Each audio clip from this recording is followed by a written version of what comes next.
This time we're going to install an Ambidextrous thumb safety. First thing we want to do, as usual, is pop the magazine out, check the pistol to make sure that it is unloaded.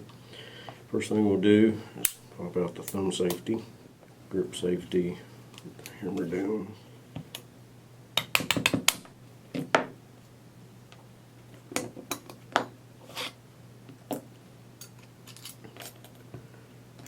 Move all the internals out of the little receiver. First thing that we want to do is check to see if the part drops into the frame and works freely. If you ever have to, usually if you have to fit on this, you'll have to fit on the axle just a little bit. You never know about the size of the axle hole that you're replacing the part with. This one, of course, fits really well, drops right in, floats up and down. One thing that you need to do, a very square peak right here. I'm going to put a couple of little file strokes on that. Touch that up with a little cold glue. What that is for, though, is it gives just a little extra clearance between the bottom of the slide and the top of the thumb safety. I also want to do the same thing with the right hand piece. If you don't have a set of grips that already have this little cutout right here for the Ambi, you usually would do that with a milling machine. Just drop in and make that relief cut for the arm of the Ambi.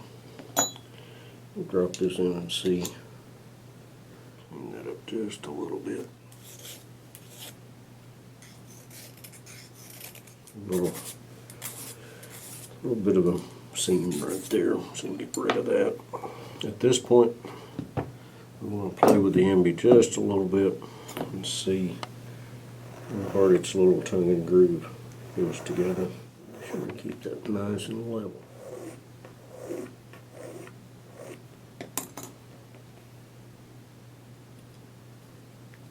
And what we're going to do now is put all the internals back in. These flattened pins can be ordered.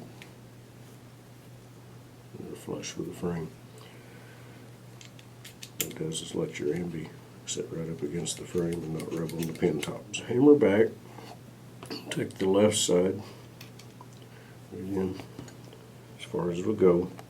You can look right there at the back end of the sear. You can also look at the part that you're replacing and see that there's been a flat cut right here on this little stud. What we got to do is make an identical flat, maybe a little bigger, a little smaller. This is a totally different style part. Just want to do a few file strokes at a time. Take your time and make sure you don't overcut. Okay. That hit just right on the mark.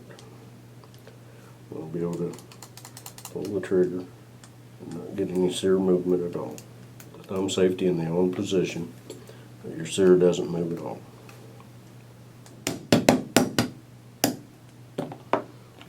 Okay. Try this first without the plunger tube.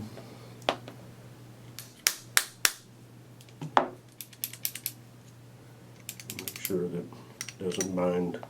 When the little tongue and groove goes together, if it doesn't fit just exactly right, sometimes it'll spread out and cause interference with safety moving up and down. Looks like we got it made on this one. Our plunger back in the plunger tube.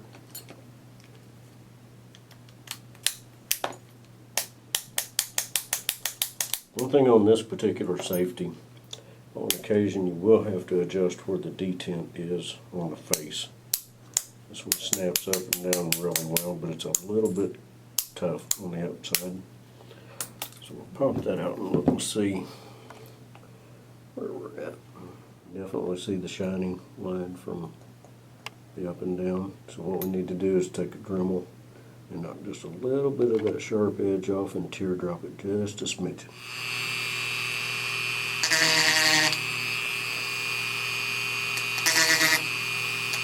Back in the frame and see if it feels better. Now your down tension is virtually identical to your